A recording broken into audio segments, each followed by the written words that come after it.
किसान कड़ी मेहनत करके अनाज पैदा करते हैं। किसान बहुत मेहनती होते हैं। इनके जीवन में कितनी भी कठिनाई आ जाएं लेकिन ये हार नहीं मानते हैं। आज हम यहाँ आपको इन्हीं मेहनती किसान की कहानी बताएंगे। किसी गांव में एक किसान रहता था। इस संसार में वह बहुत ही गरीब था। उसके पास जमीन का एक छोटा सा टुकड़ा था जिस पर वह खेती करता था। उसका गुजारा अत्यंत कठिन तरीकों से होता था।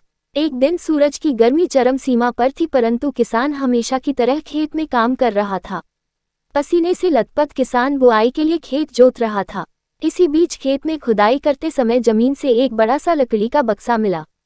किसान ने सावधानी से बक्से को निकाला। पहले तो उसके समझ में नहीं आया कि बक्से का क्या करें। आखिर उसने बक्से को खेत के बाहर रख दिया। उसे साफ करके जो रोटियां वह घर से लाया था वह बक्से में रख दी और अपने काम में जुट गया।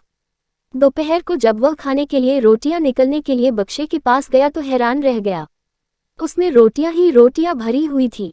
तब किसान को पता चला कि वह जादुई बक्सा था।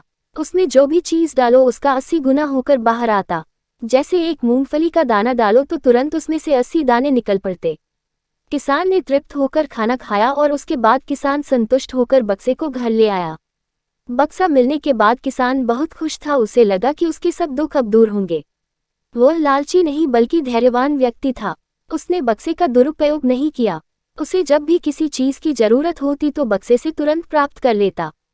समय गुजरने के साथ साथ उसके बक्से के बारे में गांव के जमींदार को पता लगा।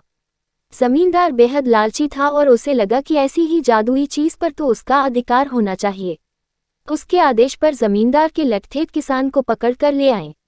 उसने किसान को धमका कर कहा, बक्सा जिस भूमि से मिला से है वह मेरी जमींदारी में आती है, इसलिए बताओ उस बक्से पर किसका अधिकार बनता है। किसान बोला, ये ठीक है हुजूर कि यह भूमि आपकी जमींदारी पर आती है, पर बक्सा जिस खेत से निकला है उस पर मैं खेती करता हूँ, अतः इस बक्से पर मेरा अधिकार बनता है। किसान गिड़गिड़ाया, लेकिन जमींदार ने बहुत धमकाया। बक्सा पाकर जमींदार बहुत खुश हुआ, मगर किसान का रो रो कर बुरा हाल था। जमींदार की अब चांदी हो गई। वह जो चाहता बक्से में डालता और उसे कई गुना पाकर खुश हो जाता। कुछ लोगों ने जादुई बक्से की खबर मंत्री जी के पास पहुंचा दी।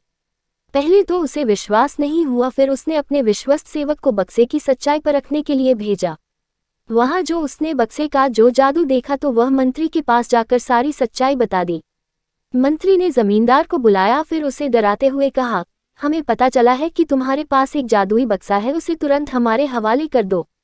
इसी जादुई बक्से को हाथ से निकलते हुए देखकर जमींदार की हालत खराब होने लगी। उसने मंत्री जी से बहुत विनती की पर मंत्री नहीं माना। बक्सा पाकर मंत्री मतवाला हो गया। विरोधियों को यह अच्छा मौका मिल गया। उन्होंने बक्से के साथ साथ मंत्री के निकम्मेपन की खबर भी राजा तक पहुंचा दी। बक्से की बात सुनकर राजा अधीर हो उठा। वह अपने सेनापति के साथ मंत्री के घर जा पहुंचा। उसने कहा, देश की सारी जमीन राजा की होती है, इसलिए जादुई बक्से पर भी उसी का हक है। मंत्री ने बिना देरी किए बक्सा राजा को दे दिया। जादुई बक्से को पाकर राजा प्रसन्न हो गया। सबसे पहले राजा ने जादुई बक्से की मदद से अपनी खजाने की वृद्धि की, फिर राजा को उस बक्से की सुरक्षा को लेकर चिंता हुई। राजा हर कीमत पर उस बक्से को अपने साथ रखना चाहता था। राजा ने सोचा कि इसका रहस्य ज्ञात करना चाहिए कि आखिर